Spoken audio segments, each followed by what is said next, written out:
Hi hello all, நான் Sivabalan.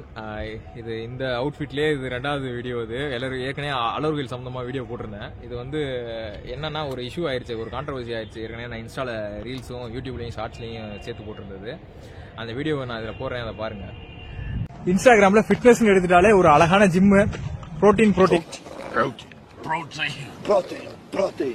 Six pack, இதுதான் வந்து ஃபிட்னஸ், இதுதான் வந்து பிராண்டட் லைஃப் ஸ்டைல்ன்ற மாதிரி மாற்றி வச்சிருக்காங்க நிறைய இன்ஃபுளுசர்ஸ். அது அப்படி கிடையாது. ஒரு மல்டிபிள் ஸ்கில் இருந்தாதான் அது ஃபிட்னஸ். ஒரே விஷயத்த பண்ணோம்னா வந்து பிராய்லர் கோழி வளர்ற மாதிரி தான் நமக்கு சொல்ல போனா. மல்டிபிள் ஸ்கில்னா என்ன சொல்றேன் அப்படின்னா, ஒரு நாயே துரத்துது அப்படின்னா அதுல இருந்து தப்பிக்கணும் அப்படின்னா ரன்னிங் ஸ்கில் வேணும் நமக்கு. ஒரு தண்ணிக்குள்ள விழுந்துட்டோம் அப்படின்னா நீச்சல் அடிச்சு வர்றதுக்கு நீச்சல் தெரியணும். ஒரு பிரச்சனைகளை மாட்டிக்கிட்டோம் அப்படின்னா அதுல இருந்து தப்பிக்கிறதுக்கு டிஃபென்ஸ் ஸ்கில் ஏதாச்சும் ஒன்று வேணும். அது போக ஸ்ட்ரென்த், வீட்டுக்கு கீழே ஒரு தனிக்கான போட்டு போயிட்டாங்க, சிலிண்டரை போட்டு போயிட்டாங்க, ஒரு மாடி 2 மாடி தூக்கி வைக்கணும் அப்படின்னா அதை தூக்குறதுக்கு ஸ்ட்ரென்த். இதெல்லாம் கலந்ததுதான் வந்து ஒரு ஃபிட்னஸ்குள்ள வரும்.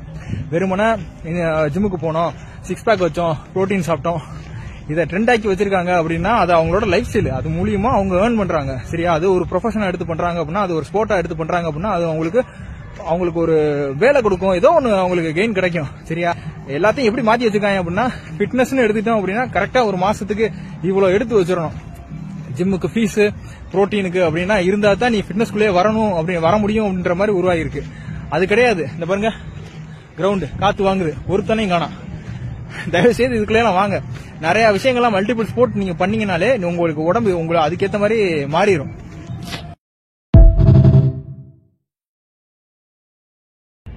பாத்தீங்களா? இதுல என்ன சொல்லியிருக்கேன் அப்படின்னா, எங்கேயுமே நான் வந்து ஜிம்முக்கு போறவங்களையும் ஜிம்மு ஓனர்ஸையும் யாரையுமே தாக்கி இதுல நான் சொல்லலை. நான் நம்ம ஜிம்முக்கு, அதாவது ஜிம்மு லவ் பண்ணி போறவங்கள தாக்கி சொல்லலை. நான் ஜிம்முக்கு புதுசா போற ஆளு, ஜிம்முக்கு போகணும்னு நினைக்கிற ஆளு, அவங்களுக்கு தான் நான் வந்து சொல்ல வந்த விஷயம் என்ன அப்படின்னா, நான் எப்பயுமே ரெகுலராக ஜிம்முக்கு போவேன். என்னதான் ரன்னிங் போனாலும், இவ்வளோ தூரம் நான் கிலோமீட்டர் கணக்கில் ஓடினாலும் இந்த மசிலை வந்து தக்க வச்சுக்கிறதுக்காக ஸ்ட்ரென்தன் பண்ணுறதுக்கு கண்டிப்பாக போவேன். இதுக்கு முன்னாடி ரன்னிங் ஸ்டார்ட் பண்ணுறதுக்கு முன்னாடியும், ரன்னிங்ன்ற ஜேர்னியை ஒரு 2 வருஷமாக பண்ணிக்கிட்டு இருக்கேன் அப்படின்னா, இதுக்கு முன்னாடியே வந்து நான் 10 வருஷமாக வந்து ஜிம்மு மட்டும்தான் எனக்கு பிடிக்கும். அதுதான் நான் பண்ணிக்கிட்டு இருந்தேன். நான் அதுக்குள்ளே நான் போகலை. இப்போ என்ன மேட்ரு அப்படின்னா, ஜிம்முக்கு போகணும்னு நினச்சிட்டாலே ஒரு ப்ரோட்டீன் வாங்கணுமா, இப்படி ஒரு அவுட்ஃபிட்டை போடணுமா, ஒரு ஃபிட்னஸ் நினைச்சிட்டாலே ஒரு அவுட்ஃபிட்டை யோசிக்கிறாங்க, ப்ரோட்டீன் ஷேக்கை யோசிக்கிறாங்க, அதுக்கு உண்டான வாட்சை யோசிக்கிறேன், ஜிம் ஃபீஸை யோசிக்கிறேன். கிரவுண்டு எல்லா இடத்துலையுமே வந்து ஃப்ரீ.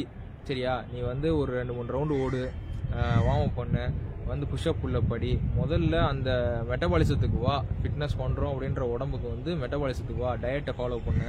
இதெல்லாம் பண்ணிட்டு உனக்கு ஏஸ்தட்டிக் பாடி, அழகான பாடி வேணும் அப்படின்ற பட்சத்தில் நீ ஜிம்முக்கு போய் என்ன ஸ்போர்ட் தேவையோ அதை நீ பண்ணு. மசில் பில்டிங் பண்ணணும்னா பண்ணு, இல்லை கேலிஸ்தனிக்ஸ் பண்ணணும்னா பண்ணு, இல்லை மார்ஷியல் ஆர்ட்ஸ் டிஃபென்ஸில் ஏதாச்சும் ஒன்று பண்ணணும்னா பண்ணு. ஏன்னா நிறைய ஸ்போர்ட் இருக்குது, அதில் ஏதாச்சும் ஒன்று சேர்த்து பண்ணு, இல்லைனா 3யுமே சேர்த்து பண்ணு. அதுதான் ஃபிட்னஸ். எல்லாமே தெரிஞ்சிருக்கணும் நமக்கு. ஃப்ளெக்சிபிலிட்டி, மொபிலிட்டி, எஜிலிட்டி எல்லாமே இருக்கிறது தான் ஃபிட்னஸ். ஒரு விஷயத்தை மட்டுமே கான்சென்ட்ரேட்னா பண்ணோம்னா அது ஒரு ஸ்போர்ட். சரியா? இப்போ மசில் பில்டிங் பண்ணுற ஆளால் ஒரு 100 மீட்டர் வந்து இந்த செகண்டுக்குள்ளே கம்ப்ளீட் பண்ணணுங்கிட்ட முடியாது. ஓடுவாங்க, ஒரு ரெப்பிட்டேஷன் ஓடுவாங்க, 2 ஓடுவாங்க, அவ்வளோதான் எனர்ஜி இருக்கும். இப்போ மராத்தான் ஓடுறவங்கனால வந்து மசில் பில்டிங் பண்ணுறவங்க அளவுக்கு வந்து வெயிட் தூக்க முடியுமான்னு கேட்டிங்கன்னா கொஞ்சம் கஷ்டம் தான். அந்த அளவுக்கு நமக்கு எஃபோர்ட் அண்டு டைமு, மணி, சாப்பாடு இதெல்லாம் எடுத்துக்கிறத பொறுத்து நம்ம ரிசல்ட் மாறும். நம்ம என்ன மாதிரி ஸ்போர்ட்டை பண்ண போகிறோன்றதை பொறுத்து ஒரு ஸ்பெசிஃபிக் ஒர்க் அவுட்டும் மாறும். சரியா? ரிசல்ட் மாறும். இதில் வந்து பேசிக்காக நான் ஃபிட்னஸாக இருக்கணும்னு நினைக்கிற ஆளுக்கு நான் சொல்ல வர்றது என்னன்னா, எடுத்த உடனேயே ப்ரோட்டீன் வாங்குறதா, இல்லை ஜிம்முக்கு 15,000 10,000 ஃபீஸ் கட்டுறதா, இயர்லி பேக்கேஜ், அவுட்ஃபிட் என்ன வாங்குறது அப்படின்னு சொல்லி அந்த காசை போடுறதுல தான் இருக்காங்களே தவிர்த்து, அது ஏன் அப்படி சொல்கிறேன் அப்படின்னா, இன்ஸ்டாவில் வந்து ரீல்ஸ் பார்க்குறீங்க, தோராயமாக ஒரு 2-3 ரீல்ஸ் பார்க்குறீங்க அப்படின்னா ஒரு அழகான ஜிம்மை பார்க்கலாம். அதில் வந்து அவங்களோட ரிசல்ட்டை பற்றி சொல்லலை நான். அவங்க சிக்ஸ் பேக் வச்சிருக்கலாம், வைக்காமல் இருக்கலாம், என்ன மாதிரி ரிசல்ட் கொடுக்குறாங்க இல்லைன்னு. அவங்க அழகான ரீல்ஸு ப்ரெசென்ட் பண்ணிக்கிறது, தன்னை தானே ப்ரெசென்ட் பண்ணிக்கிறது எப்படின்னா, ரொம்ப போஸ்டாக நல்ல ஒரு அவுட்ஃபிட்டு, நல்ல ஒரு ஷூ போடுறதுல தப்பு கிடையாது. அதுக்குள்ளே வரலை. நான் அதை பார்க்குறவன் என்ன ஆகுறேன் அப்படின்னா, ஒரு ஃபிட்னஸ்னாலே ஒரு அழகான ஜிம்மு, நம்ம அதுக்கேற்ற மாதிரி அவுட்ஃபிட்டு, ஷூவு, இந்த மாதிரி ஒரு அந்த ஃபிட்னஸ்ன்றதுல காலை எடுத்து வைக்கிறதுக்கு முன்னாடி இவ்வளோலாம் செலவு பண்ணுறதுக்கு யோசிக்கிறேன். ஏன்டா அந்த காசு இல்லையே அப்படின்றத தயங்குறேன். இப்போ வந்து சென்னை மாதிரி ஒரு சிட்டி, ஒரு என்ன சொல்கிறது, மெட்ரோ சிட்டிலாம் அந்த கால ஓட்டத்தோடு அவங்களும் சேர்த்து பயணிக்கிற மாதிரி ஆயிடுது. ஜிம்முன்னு எடுத்துக்கிட்டாலே இப்படி தான் இருக்கும், ஃபிட்னஸ்னாலே இப்படி தான் செலவு பண்ணி தான் போய் 10ஓட 11 நம்மளும் துண்டாக தெரிஞ்சிடக்கூடாது அப்படின்ட்டு இந்த செலவெல்லாம் பண்ணி அது ஒரு ப்ரோட்டீன் ஷேக்கை கையில் வச்ச மாதிரி ஒரு ஃபோட்டோ, அந்த ஜிம்முக்கு போயிட்டு ரேப்பை கட்டிட்டு ஒரு ஃபோட்டோ, இதெல்லாம் வந்து ஒரு ட்ரெண்ட் மாதிரி ஆகிக்கிட்டு இருக்கு. முதல்ல கிரவுண்டுக்கு வரணும், என்ன ஒரு 2 ரவுண்டு 3 ரவுண்டு நடக்கணும், அப்புறம் ஜாக் பண்ணணும், அப்புறம் புஷ்அப் புல்லப் பண்ணணும். முதல்ல அந்த மாதிரி மைண்ட் செட்டுக்கு வரணும். முதல்ல எண்டூரன்ஸை செட் பண்ணணும். ஃபிட்னஸ்குள்ளே இருக்காண்டா அப்படின்ட்டு முதல்ல சாப்பாடுலையும் சரி, நம்ம டெய்லி கன்சிஸ்டன்சிலையும் சரி வந்ததுக்கப்புறம் நீ என்ன மாதிரி ஸ்போர்ட்டை சூஸ் பண்ணுறியோ அதுக்குள்ளே போயிட்டு அதில் ரிசல்ட் தேடணும்.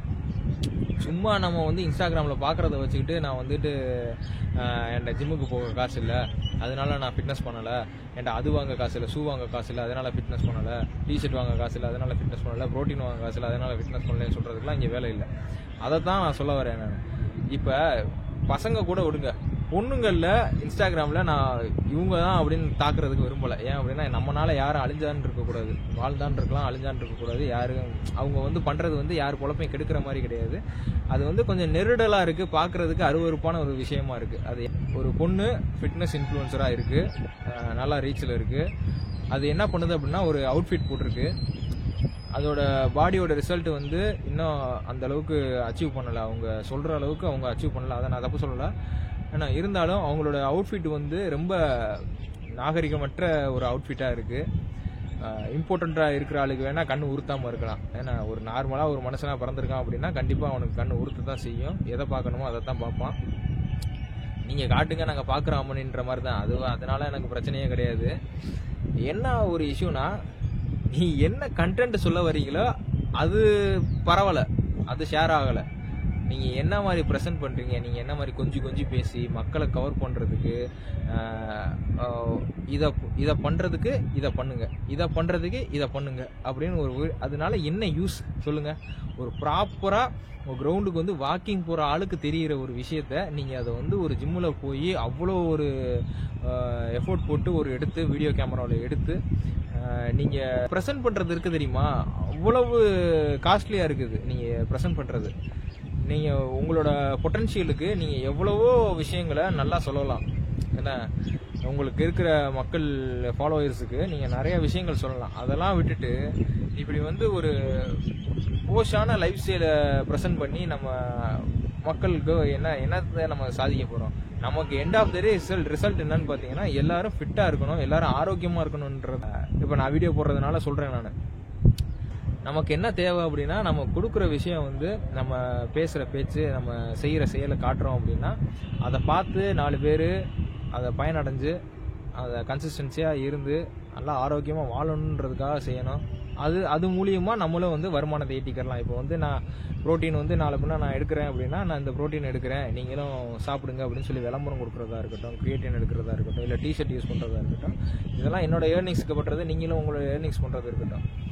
என்ன மாதிரி கண்டென்ட்டை எப்படி கொடுக்கணும் அப்படின்றது தான் இருக்குது. நீங்கள் அந்த மாதிரி என்ன சொல்கிறது, ரொம்ப ஆக்வர்டான ட்ரெஸ்ஸை போட்டு யூஸ்லெஸ் கண்டென்ட், அது அந்த ஸ்ட்ரெச் வீடியோலாம் வந்து யூஸ்லெஸ்ஸாக இருக்கும். அது உங்களுக்கே வந்து எத்திக்கலாக பார்த்தீங்க அப்படின்னா அது ரொம்ப தப்பாக இருக்கும். அது தெரிஞ்சுமே நீங்கள்லாம் அதை பண்ணுறீங்க, சம்பாதிக்கிறதுக்காக எப்படினாலும் பண்ணலாம் அப்படின்லாம் செய்யக்கூடாது. நம்ம போடுற வீடியோ டைம் அண்ட் எஃபோர்ட் போடுறீங்க, அந்த வீடியோ கேமராவோட விலை ஒரு 1 லட்சம் 2 லட்சம் இருக்கும். அதுக்குன்னு ஒரு எடிட்டர் வச்சு எடிட் பண்ணுவீங்க. நீங்கள் அந்த ஜிம்முக்கு வந்திருப்பீங்க, வந்துட்டு போனதுக்கு உண்டான டைமு செலவு இதெல்லாம் பார்க்கும்போது அதில் வந்து ஏதாச்சும் ஒரு விஷயம், நல்ல விஷயங்களை சொல்லுங்கள். நீங்கள் போடுற அவுட்ஃபிட்டு பார்க்குறதுக்காக வர வச்ச மாதிரி இருக்குது, மற்றபடி வேற ஒன்றும் சொல்கிறதுக்கு இல்லை. இதைத்தான் நான் சொல்ல வந்தேன். நான் எண்ட் ஆஃப் த டே என்ன, ஒரு பையன் நம்மளை வந்து கண்டுக்க மாட்டான், ஒரு பையன் நம்மளை என்னன்னு கேட்க மாட்டான். நாளைக்கு நீ முடியலை அப்படின்னா நீ தான் எந்திரிச்சு நடக்கணும். இவங்கள்ட்ட நீ வந்து பந்தா காட்டி ஒன்றுமே செய்ய போகிறது கிடையாது. காசு என்னைக்கு நீ வந்து கரன்சியாவோ இல்லை டிஜிட்டல் மணியாவோ நீ வந்து மேக் பண்ணுறியோ அன்னைக்கு தான் வந்து நீ எப்போ ஏற்பட்ட ஆளாக இருந்தாலும், 4 பல்லு முன்னாடி இல்லைனாலும் சரி, என்ன கூணு விழுந்து நடந்தாலும் சரி, நொண்டியாக இருந்தாலும் சரி, எதுவாக இருந்தாலும் சரி, காசாக நீ என்னைக்கு மேக் பண்ணுறோமோ அன்னைக்கு நம்ம வந்து எல்லார் கண்ணுக்குமே ஒரு அழகான ஒரு ஆளாக தெரியும். சரியா? தேவையில்லாத விஷயத்தில் போய் காசை போடுறேன்னு நினச்சிக்கிட்டு ஃபிட்னஸை விட்டுறாதீங்க. ஓகே, பாய்.